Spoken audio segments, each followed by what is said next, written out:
Shalom, kasih karunia dan damai sejahtera dari Tuhan kita Yesus Kristus ada dalam kehidupan saudara semua. Kita berjumpa kembali dalam renungan mingguan hari ini, Rabu 11 Juni 2025. Renungan didasarkan dari Kisah Para Rasul 2 ayat 14 sampai dengan 15. Sebelum kita bersama merenungkan kebenaran sabda Tuhan, mari kita menyatukan hati di dalam doa. Bapa yang penuh kasih, kami mengucap syukur. Segala keindahan, kekuatan, berkat, sukacita, dan pengharapan senantiasa Engkau anugerahkan dalam keselamatan-Mu yang kekal. Sehingga setiap perjalanan kehidupan kami menemukan kekuatan untuk terus menjalani kehidupan ini. Yang tentu saja inilah cara kerja-Mu yang senantiasa terus bersama dengan kami. Terima kasih Tuhan. Maka kebenaran sabda-Mu yang hendak kami renungkan bersama adalah karya-Mu, kuasa-Mu yang terus beserta di dalam kehidupan kami. Berfirmanlah ya Tuhan Yesus, kami siap mendengar dan melakukannya. Biarlah Engkau ya Tuhan Yesus ya Roh Kudus bekerja dalam tubuh, jiwa, dan roh kami. Dan kami mohon ampun ya Tuhan Yesus atas setiap dosa dan pelanggaran yang kami lakukan. Kami percaya Engkau memberikan pengampunan itu kepada kami. Di dalam nama dan kuasa-Mu ya Tuhan Yesus, Sang Sumber kehidupan dan keselamatan, kami naikkan doa ini dengan bersyukur dan percaya. Amin.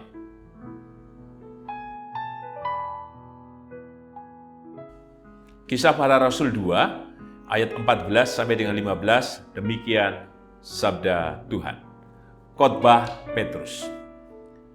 Maka bangkitlah Petrus berdiri dengan ke-11 rasul itu, dan dengan suara nyaring ia berkata kepada mereka, "Hai kamu orang Yahudi, dan kamu semua yang tinggal di Yerusalem, ketahuilah dan camkanlah perkataanku ini.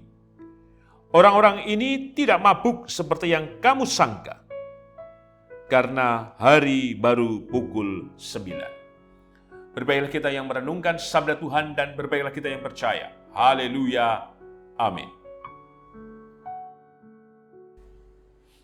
Eyang Kakung, Eyang Putri, Bapak Ibu Saudara dan anak-anak, tema renungan mingguan hari ini Rabu 11 Juni 2025 adalah dimampukan untuk berani. Hari Minggu, tanggal 8 Juni 2025, kita merayakan hari Pentakosta sebagai peringatan akan kuasa kasih Tuhan yang dijanjikan. Seperti di Kisah Para Rasul 1 ayat yang keempat. Dan menyuruh mereka tinggal di situ menantikan janji Bapa.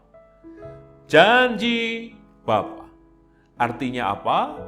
Kelanjutan dari karya Tuhan yang terus-menerus dan selamanya.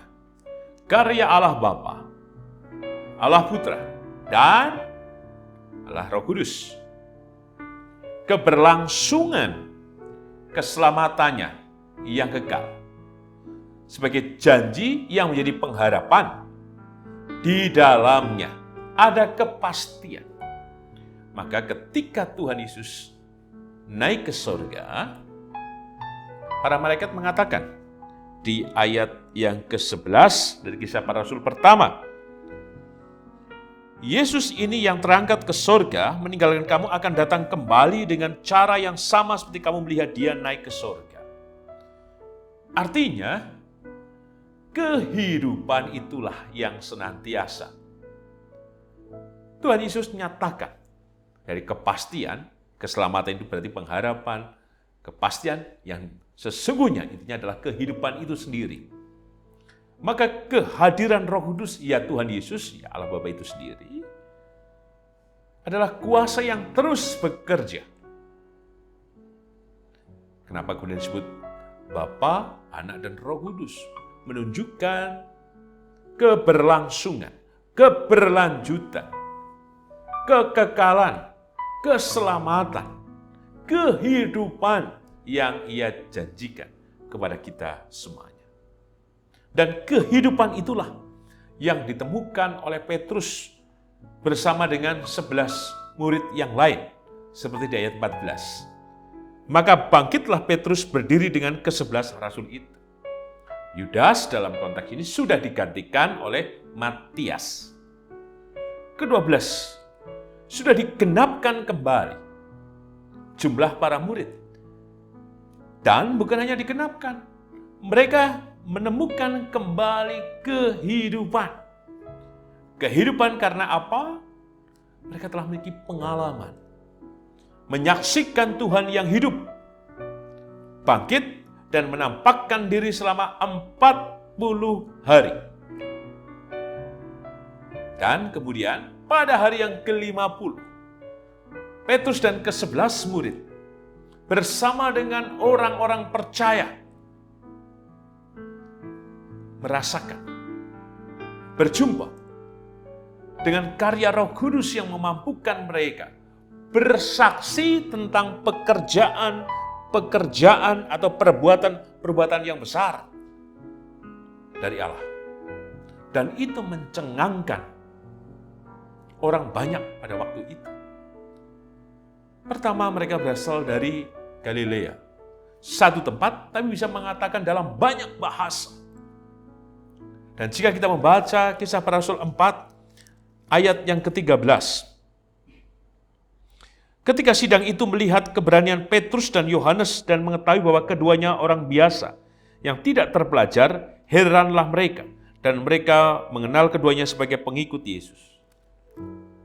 Nelayan, dalam konteks itu, tadi daerah Galilea, kemudian bisa mengatakan dalam semua bahasa. Yang kedua, mereka heran orang banyak, karena mereka tahu juga dalam konteks kehidupan para murid, mereka biasa dengan kehidupan sebagai nelayan. Bahkan dijelaskan di Kisah Rasul 4, ayat 13, mereka disebut kaum tidak terpelajar. Tapi mereka bisa dimampukan untuk bersaksi, bahkan mengatakan di mahkamah agama. Inilah kehidupan yang dinyatakan Tuhan dalam anugerah keselamatan. Dan itulah yang didapatkan, dirasakan, dijumpai kembali oleh ke-12 murid dan orang-orang percaya pada waktu itu. Bahwa keyakinan mereka kepada Tuhan Yesus bukanlah sebuah kesia-siaan, tetapi kepastian. Kepastian itulah yang meluruhkan dari setiap ketidakbaikan, ketakutan, keterancaman, ketertindasan, dan lain sebagainya. Sehingga apa? Jika kita membaca kembali ayat 14. Petrus dengan suara nyaring berkata kepada mereka. Artinya Petrus menunjukkan diri kepada orang-orang Yahudi dan semua orang yang ada di Yerusalem pada waktu itu. Tidak dalam ketakutan kembali, tidak terancam lagi, tapi berani untuk apa? Bersaksi, mengatakan kebenaran yang dari Tuhan. Dan itulah karya Roh Kudus yang memampukan Petrus untuk berani memberikan kesaksian. Karena baginya lebih penting untuk mengatakan kebenaran itu sendiri daripada mengamankan diri. Ia mau memberikan kesaksian, bahkan dengan suara nyaring didengar oleh orang banyak. Tidak ada lagi hal-hal yang membuat dirinya menunda, mundur dalam panggilannya. Tapi karena Roh Kudus telah ia rasakan kehadirannya. Dan Roh Kudus itu yang memampukan dirinya untuk mengatakan dengan berani kepada semua orang. Maka pesan apa yang kita terima dalam tema dimampukan untuk berani?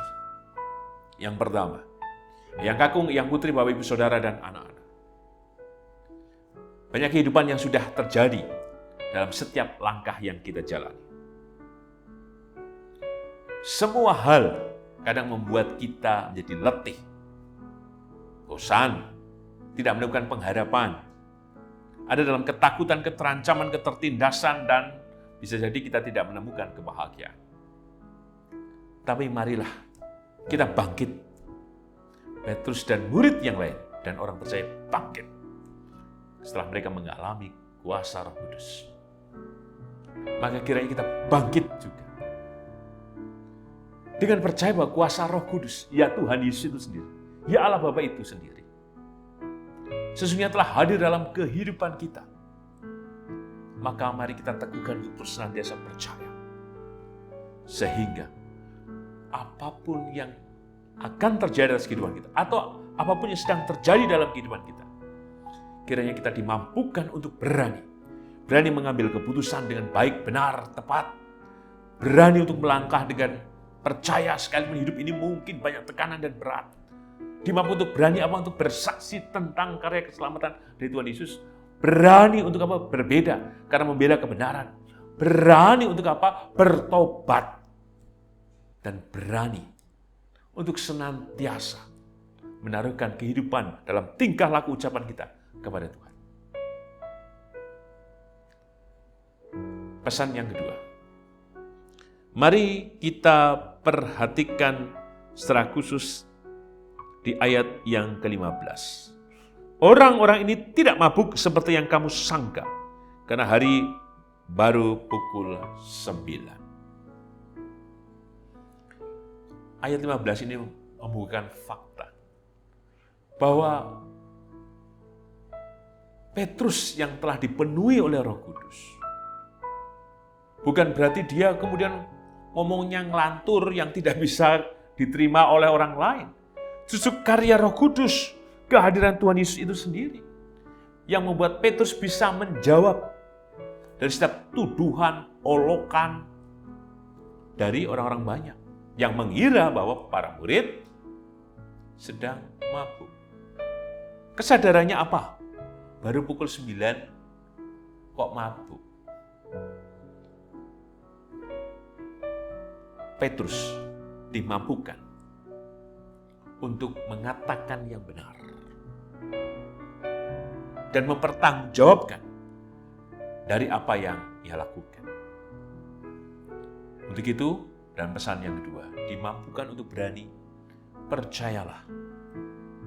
Jika kita mengandalkan Tuhan, mengandalkan karya Roh Kudus, maka Tuhan sendiri yang memampukan kita untuk berani, mempertanggungjawabkan semuanya. Mungkin kita tidak tahu apa yang terjadi, tapi yakinlah, kuasa Roh Kudus akan memampukan kita menjawab dengan tepat, melangkah dengan tepat, hidup dengan tepat, memikirkan dengan tepat, dan semuanya dengan tepat. Maka mintalah karya Roh Kudus, supaya melalui kasih dan kuasa itu terus bekerja dalam kehidupan kita, sehingga setiap kehidupan kita tepat dan benar oleh karena kuasa dan kehendak-Nya. Amin. Mari kita menyatukan hati di dalam doa. Bapa dalam sorga, kami ucap syukur untuk kebenaran sabda-Mu. Biarlah kami terus percaya bahwa Roh Kudus, yaitu Engkau sendiri ya Tuhan Yesus, memampukan untuk kami berani menjalani kehidupan ini dengan pengharapan. Karena janji-Mu ya Bapa adalah janji yang pasti, yaitu kehidupan dalam keselamatan yang dari-Mu itu. Berkati kami dan tolonglah kami Tuhan. Karena keselamatan-Mu bekerja, maka kami yakin Kau memberkati kehidupan Ibu Ami Birowo, anak Amorisya, Ibu Sri Utami Suprapto, Ibu Margono, Bapak Cahyo Muntadi, Ibu Sri Istami, Bapak Sigit Baskoro, Ibu Indira Puspasari, Bapak Warsito Utomo, Ibu Endang Joko Triyono, Bapak Edwin Krusma Yulianto, Bapak Pendeta Emeritus Dwi Nugroho, Ibu Erni Tanesip Nasution, anak Nasya Alana, Saudara Gilbert, Ibu Suselowati, Ibu Frida, demikian juga atas kehidupan Ibu Tugira Sariman, Ibu Rusmiati Suhardi, Bapak Priyono, Ibu Murjangkung, Ibu Endang Karno, Ibu Kun Mariatin Subardi, Bapak Saharun, Bapak Bardi Binyamin, Bapak Christian Dauribu, Bapak Elias Sariman, Bapak dan Ibu Sunarto Saputro, Ibu Sardi Budi Santoso, Ibu Marti Utomo, Ibu Yatmiartini Rusti, Ibu Sri Suwarsi Rahayu. Berkatilah dan tolonglah Tuhan dari setiap kehidupan hamba-Mu. Dengan kuasa dan kasih-Mu Engkau yang memberikan kekuatan pemulihan dan karya mukjizat-Mu terus bekerja di dalam kehidupan hamba-Mu ini. Demikian juga untuk keluarga yang mendampingi, berikan kekuatan, kesabaran, ketangguhan, dan berkat-Mu melimpah atas kehidupan keluarga yang mendampingi. Demikian juga atas kehidupan kami masing-masing yang dalam pergumulan, pengharapan, kerinduan, dalam beban, dalam kesedihan, kedukaan, dan mengalami ketertekanan, baik dalam ekonomi, rumah tangga, relasi, pendidikan, dan apapun itu Tuhan, berkatilah Tuhan kami. Tolonglah kami, segarkanlah kami. Biarlah hanya kasih kuasa-Mu yang terus bekerja, memberikan jawab, memberikan kemenangan, memberikan berkat yang melimpah atas setiap apapun yang sedang terjadi atas hidup kami. Dan kami mohon berkat-Mu Tuhan untuk kehidupan anak dan cucu kami, khususnya dalam studi mereka, di mana mereka masih ada yang menempuh ujian di akhir semester ini Tuhan. Berkatilah setiap kehidupan anak-anak kami. Kuatkan mereka, berikan mereka kesehatan, berikan mereka kepandian dan hikmat-Mu Tuhan. Sehingga proses yang mereka tempuh dalam pembelajaran mereka, dan ketika mereka belajar pun, menghasilkan nilai yang terbaik dan maksimal karena Engkau bekerja memberkati mereka. Berkati setiap kehidupan anak cucu kami yang ada di kota-kota di Yogyakarta, kota di Indonesia, bahkan yang ada di luar negeri. Berkatilah Tuhan. Berkatilah juga kehidupan gereja-Mu Tuhan, GKJ Sarimulyo. Kami percaya Engkau berkati GKJ Sarimulyo dan Engkau berkati bangsa dan negara kami Indonesia. Di dalam nama dan kuasa-Mu ya Tuhan Yesus, Sang Sumber kehidupan dan keselamatan. Kami naikkan doa ini dengan berserah, bersyukur, dan percaya. Amin. Tuhan Yesus memberkati Eyang Kakung, Eyang Putri, Bapak Ibu Saudara dan anak-anak, kini dan selamanya. Amin.